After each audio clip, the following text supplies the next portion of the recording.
രാഷ്ട്രപതി ദ്രൗപദി മുർമു സന്നിധാനത്തേക്കുള്ള യാത്രയിലാണ്. അല്പസമയത്തിനകം രാഷ്ട്രപതി പമ്പയിലെത്തും. രാഷ്ട്രപതിയുടെ ശബരിമല യാത്രാ സജ്ജീകരണത്തിൽ ഗുരുതരമായ വീഴ്ച ഉണ്ടായി. രാഷ്ട്രപതി ഇറങ്ങിയ പത്തനംതിട്ട പ്രമാടത്തെ ഹെലിപ്പാഡിൽ ഹെലികോപ്റ്ററിന്റെ ടയറുകൾ കോൺക്രീറ്റിൽ താഴുകയായിരുന്നു.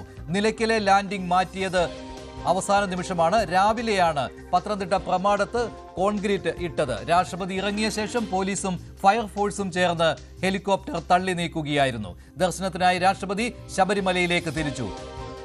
പ്രമാടത്ത് നിന്നുള്ള ദൃശ്യങ്ങളാണ് കാണുന്നത്. പ്രമാടത്ത് പ്രത്യേക ഹെലിപ്പാഡ് അവസാന നിമിഷമാണ് ഒരുക്കിയത്. കനത്ത മഴ കാരണമാണ് നിലയ്ക്കലിൽ ഹെലികോപ്റ്റർ ഇറക്കേണ്ട എന്ന് തീരുമാനിച്ചത്. നേരത്തെ നിശ്ചയിച്ചതിലും നേരത്തെ തന്നെ രാഷ്ട്രപതി തിരുവനന്തപുരത്ത് നിന്ന് പുറപ്പെട്ടു. 8:40 രാഷ്ട്രപതി പത്തനംതിട്ട പ്രമാടത്ത് എത്തി. അല്പസമയത്തിനകം പമ്പയിൽ എത്തും. പമ്പയിലാണ് കെട്ടുനിറയ്ക്കുന്നത്. അതിനുശേഷം സന്നിധാനത്തേക്ക് പ്രത്യേക വാഹനത്തിൽ ഗൂർഖയിലാണ് സന്നിധാനത്തേക്ക് പോവുക. സന്നിധാനത്ത് ശബരിമല തന്ത്രി പൂർണ്ണ കുംഭം നൽകി രാഷ്ട്രപതിയെ സ്വീകരിക്കും. ശബരിമല സന്നിധാനത്തിന് ദർശനത്തിന് നിയന്ത്രണം ഏർപ്പെടുത്തിയിട്ടുണ്ട്.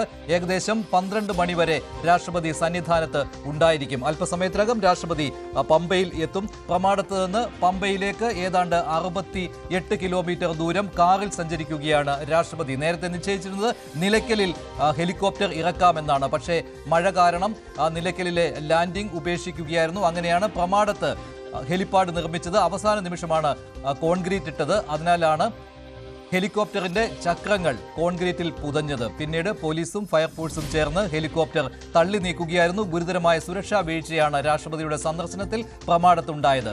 പമ്പയിൽ കെട്ടുനിറച്ച ശേഷം 11:45 രാഷ്ട്രപതി സന്നിധാനത്ത് എത്തുക. കൂടുതൽ വിവരങ്ങൾ നൽകാൻ ശശി നാരായണൻ ചേരുന്നുണ്ട്. ഒപ്പം സന്നിധാനത്ത് നിന്ന് ഡാൻ കുര്യൻ. ശശി, എന്താണ് പ്രമാടത്ത് സംഭവിച്ചത്?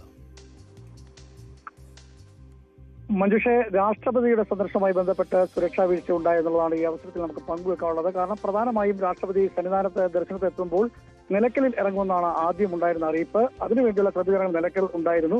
പക്ഷേ പെട്ടെന്നാണ് ഈ രാഷ്ട്രപതിയുടെ കാലാവസ്ഥ പ്രതികൂലമായ സാഹചര്യത്തിൽ പ്രമാടത്തേക്ക് മാറ്റിയത്. പ്രമാടം രാജീവ് ഗാന്ധി ഇൻഡോർ സ്റ്റേഡിയത്തിലേക്കാണ് പിന്നീട് ഇതിനുള്ള ക്രമീകരണങ്ങൾ ഏർപ്പെടുത്തിയത്. പക്ഷേ ഇന്നലെ രാത്രിയിലാണ് ഈ ഹെലിപ്പാഡ് കോൺക്രീറ്റ് ചെയ്യുന്ന ജോലികളെല്ലാം പൂർത്തിയായത്. നേരം വെളുത്തപ്പോൾ ഇന്ന് നേരത്തെ 9 മണിക്ക് എത്തുമെന്നാണ് രാഷ്ട്രപതി പറഞ്ഞിരുന്നത്.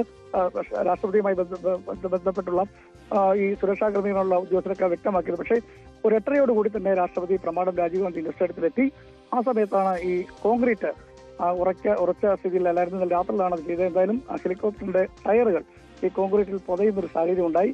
അതിനുശേഷം രാഷ്ട്രപതി ഇറങ്ങിയതിനു ശേഷം പോലീസും ഫയർഫോഴ്സും ചേർന്നാണ് ഹെലികോപ്റ്റർ തള്ളി നീക്കിയത്. എന്തായാലും ഒരു സുരക്ഷാ വീഴ്ച ഉണ്ടായി, അല്ലെങ്കിൽ ക്രമീകരണങ്ങളിൽ അപാകത ഉണ്ടായി എന്നുള്ള കാര്യത്തിൽ തർക്കമില്ല. ഈ കാര്യങ്ങൾ എന്തായാലും നമുക്കറിയാം. രാഷ്ട്രപതി പോലൊരു പ്രധാനപ്പെട്ട വ്യക്തി വരുന്ന സമയത്ത് അതിനുള്ള മുൻകൂട്ടി 2 മാസത്തിന് മുമ്പ് തന്നെ അറിയിപ്പുണ്ടായിരുന്നു. അതിനുവേണ്ട ക്രമീകരണങ്ങൾ ചെയ്യേണ്ടതാണ്. സാധാരണ plan A, plan B, plan C എന്നൊക്കെ പറഞ്ഞ് മുൻകൂട്ടി തയ്യാറെടുപ്പ് നടത്തേണ്ടതാണ്. പക്ഷെ അത് ഇക്കാര്യത്തിൽ ഉണ്ടായില്ല എന്നുള്ളതാണ് നമുക്ക് മനസ്സിലാക്കുന്നത്. പക്ഷേ പ്ലാൻ ബിയുടെ ഭാഗമായിട്ടല്ലേ പ്രമാടത്തേക്ക് മാറ്റിയത്? മഴ കാരണമാണല്ലോ ഇവിടെ എവിടെയാണ് നിലയ്ക്കലിൽ ലാൻഡിംഗ് വേണ്ടെന്ന് വെച്ചത്. മഞ്ജു, അത് തന്നെ നിലയ്ക്കലിൽ സാധാരണഗതിയിൽ നിലയ്ക്കൽ ഇറങ്ങാനാണ് അവസാന ഘട്ടം വരെ തീരുമാനിച്ചത്. പക്ഷേ പ്രതികൂല കാലാവസ്ഥയിൽ അവിടെ ഇറങ്ങാൻ കഴിയില്ല എന്നുള്ള കാരണം കൊണ്ടാണ് പിന്നീട് പ്രമാടത്തേക്ക് മാറ്റിയത്. ആ പ്രമാടത്തുള്ള ക്രമീകരണങ്ങൾ ഒരുക്കുന്ന കാര്യത്തിൽ വീഴ്ച സംഭവിച്ചു, അല്ലെങ്കിൽ സുരക്ഷാ വീഴ്ച ഉണ്ടായി എന്നുള്ള കാര്യമാണ് നമുക്ക് ഈ കാര്യവുമായി ബന്ധപ്പെട്ട് പങ്കുവെക്കാനുള്ളത്. അത് തീർച്ചയായും സുരക്ഷാ വീഴ്ച തന്നെയാണ്. കാരണം നേരത്തെ തന്നെ ഇത് മുന്നറിയിപ്പ് 2 മാസം മുമ്പ് രാഷ്ട്രപതി സന്ദർശനത്തെ സംബന്ധിച്ച് അറിയിപ്പുകൾ ജില്ലാ ഭരണകൂടത്തിന് അടക്കം കിട്ടിയിട്ടുള്ളതാണ്. അത് സംസ്ഥാന സർക്കാരിനെല്ലാം ഇതിന് വേണ്ട നിർദ്ദേശങ്ങൾ സുരക്ഷാ ഏജൻസികൾ നൽകിയിട്ടുള്ളതാണ്. അതനുസരിച്ചുള്ള ക്രമീകരണങ്ങൾ ഏർപ്പെടുത്തേണ്ടതാണത്. എന്തായാലും ഈ വീഴ്ച ഉണ്ടായതാണ് ഇപ്പോൾ ഏറ്റവും എടുത്തു പറയേണ്ട കാര്യം. രാഷ്ട്രപതി ഈ വന്ന 3 ഹെലിപ്പാഡുകളാണ് പ്രമാടത്ത് ഒരുക്കിയിരുന്നത്. അതിൽ ഒരു ഹെലിപ്പാഡിലാണ് രാഷ്ട്രപതി വന്ന ഹെലികോപ്റ്റർ ഇറങ്ങിയത്. അവിടെയാണ് ഈ ഹെലികോപ്റ്റർ ടയറുകൾ കോൺക്രീറ്റ് താഴ്ന്നൊരു അവസ്ഥയുണ്ടായി. പിന്നീട് അത് ഉദ്യോഗസ്ഥരും, അതായത് പോലീസ് ഉദ്യോഗസ്ഥരും ഫയർഫോഴ്സും അടങ്ങുന്ന സംഘമാണ് തള്ളി നീക്കിയതിനു ശേഷമാണ് രാഷ്ട്രപതി പിന്നീട് യാത്ര ആരംഭിച്ചത്. റോഡ് മാർഗം ആണ് യാത്ര ആരംഭിച്ചത്. 68 കിലോമീറ്റർ ഉണ്ട് പ്രമാടത്ത് നിന്നും പമ്പ വരെ. അവിടെ എല്ലാം സുരക്ഷാ ക്രമീകരണങ്ങളുണ്ട്. അവിടുന്ന് പമ്പയിലെത്തിയതിനു ശേഷം പമ്പയിൽ സ്നാനം ചെയ്യുന്നതിന് പകരം അവിടെ പ്രത്യേക ക്രമീകരണങ്ങൾ സ്നാനത്തിനായി ക്രമീകരിച്ചിട്ടുണ്ട്. അതിനുശേഷമായിരിക്കും ദേവസ്വം ബോർഡ് ഗൂർഗാവണ്ടിയിൽ, അതായത് അവിടുന്ന് പോകാനുള്ള പ്രത്യേക ഒരു വാഹനം അറേഞ്ച്. ആ വാഹനത്തിലാണ് സന്നിധാനത്ത് എത്തിച്ചേരുക. സന്നിധാനത്ത് എത്തിയതിനു ശേഷം അവിടെ ദർശനം നടത്തുക. 11:50 ദർശനം നടത്തുവാണ് നമുക്കിപ്പോൾ അവസാനമായി ലഭിച്ചിരിക്കുന്ന വിവരം. ആ 11:50 ദർശനം നടത്തിയ ശേഷമായിരിക്കും പിന്നീട് ദേവസ്വം ഗസ്റ്റ് ഹൗസിൽ രാഷ്ട്രപതി വിശ്രമിക്കും. അതിനുശേഷമായിരിക്കും തിരികെ മടങ്ങുക എന്നുള്ളതാണ് നമുക്കിപ്പോൾ അറിയിപ്പ് ലഭിച്ചിട്ടുള്ളത്. ശരി ശരി ശശി, ഡാൻ കുര്യൻ കൂടി ചേരുകയാണ്. ഡാൻ, രാഷ്ട്രപതി ദ്രൗപദി മുർമു ഇപ്പോൾ പമ്പയിലേക്കുള്ള യാത്രയിലാണല്ലോ. നിലയ്ക്കൽ വരെ എത്തിയിട്ടുണ്ടോ? 1.5 മണിക്കൂർ ഏകദേശം വേണ്ടി വരുമല്ലോ പ്രമാടത്ത് നിന്ന് പമ്പ വരെ എത്താൻ.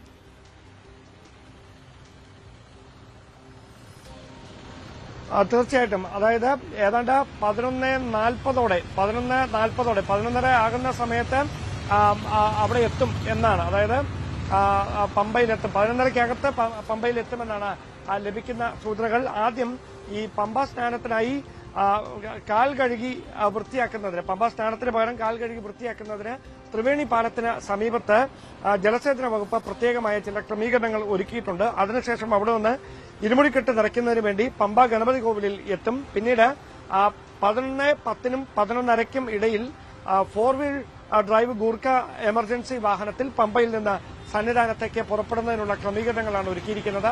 6 ഗൂർഖ വാഹനങ്ങളായിരിക്കും ഈ പമ്പയിലേക്ക്, അതായത് പമ്പയിൽ നിന്ന് സന്നിധാനത്തേക്ക് രാഷ്ട്രപതിയെ വഹിച്ചുകൊണ്ടുള്ള വാഹനവ്യൂഹത്തിൽ 6 ഗൂർഖ വാഹനങ്ങളായിരിക്കും ഉപയോഗിക്കുക. നമുക്കറിയാം, ഹൈക്കോടതിയുടെ കൃത്യമായ നിരീക്ഷണത്തിലാണ് വാഹനങ്ങൾ അവിടേക്ക് കയറുന്നതും ഇറങ്ങുന്നതുമൊക്കെ സംബന്ധിച്ച് വലിയ തരത്തിലുള്ള നിബന്ധനകൾ നിലവിലുണ്ട്. അതുകൊണ്ട് തന്നെ രാഷ്ട്രപതി ആയതുകൊണ്ട് സുരക്ഷയിൽ പാളിച്ച സംഭവിക്കാനും പാടില്ല. അതുകൊണ്ടാണ് 6 വാഹനങ്ങൾ രാഷ്ട്രപതിക്ക് സുരക്ഷയൊരുക്കിക്കൊണ്ട് ആ വാഹനവ്യൂഹത്തിൽ പമ്പയിൽ നിന്ന് സന്നിധാനത്തേക്ക് എത്തുന്ന തരത്തിലാണ് ക്രമീകരണങ്ങൾ. 11:50-ന് സന്നിധാനത്തെത്തുമെന്നാണ് നേരത്തെ സുരക്ഷാ ഉദ്യോഗസ്ഥരുടെ വിലയിരുത്തലനുസരിച്ച്.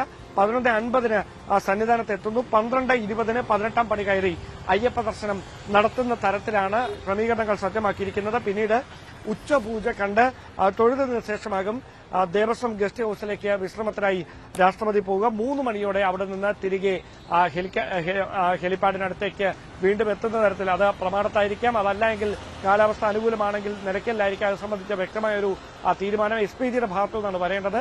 അത് അല്പം കൂടി കഴിഞ്ഞ് മാത്രമേ വ്യക്തമാകുള്ളൂ. തിരികെ 4:20-ന് ഹെലികോപ്റ്റർ മാർഗം തിരുവനന്തപുരത്തേക്ക് എയർഫോഴ്സിന്റെ ടെക്നിക്കൽ ഏരിയയിൽ ഇറങ്ങുന്ന തരത്തിലാണ് ക്രമീകരണങ്ങൾ സജ്ജമാക്കിയിരിക്കുന്നത്. ചരിത്രപരമായ ഒരു സന്ദർശനമാണല്ലോ. ഇപ്പോൾ രാഷ്ട്രപതി ദ്രൗപദി മുർമു സന്നിധാനത്ത് എത്തുന്നു എന്ന് പറയുമ്പോൾ അതൊരു ചരിത്രപരമായ കാര്യമാണ്. അത് അതീവ പ്രാധാന്യമുള്ള ഒന്നുകൂടിയാണ്. പക്ഷേ ഇതിൽ യാത്രക്കിടയിൽ ഇങ്ങനെ ഒരു സുരക്ഷാ വീഴ്ച ഉണ്ടായത് അത് ഞെട്ടിക്കുന്ന ഒരു കാര്യം കൂടിയാണല്ലോ.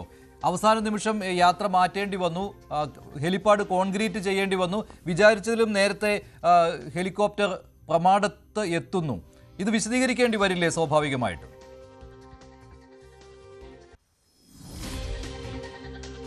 അതിന് വലിയ തരത്തിൽ അങ്ങനെ ഒരു പാളിച്ച സംഭവിച്ചതായി ഒന്നും വിലയിരുത്തേണ്ട കാര്യമില്ല എന്നാണ് രാഷ്ട്രപതിയുമായി ബന്ധപ്പെട്ട സുരക്ഷാ ഉദ്യോഗസ്ഥർ ഒക്കെ നൽകുന്ന സൂചന. കാരണം ഈ കാലാവസ്ഥ വളരെ പ്രതികൂലമാണ്. നമുക്കറിയാം, ഇന്ന് കേരളത്തിൽ ന്യൂനമർദ്ദ പാത്തിയുടെ ഭാഗമായി 3 ജില്ലകളിൽ റെഡ് അലർട്ട് നിലനിൽക്കുന്നു.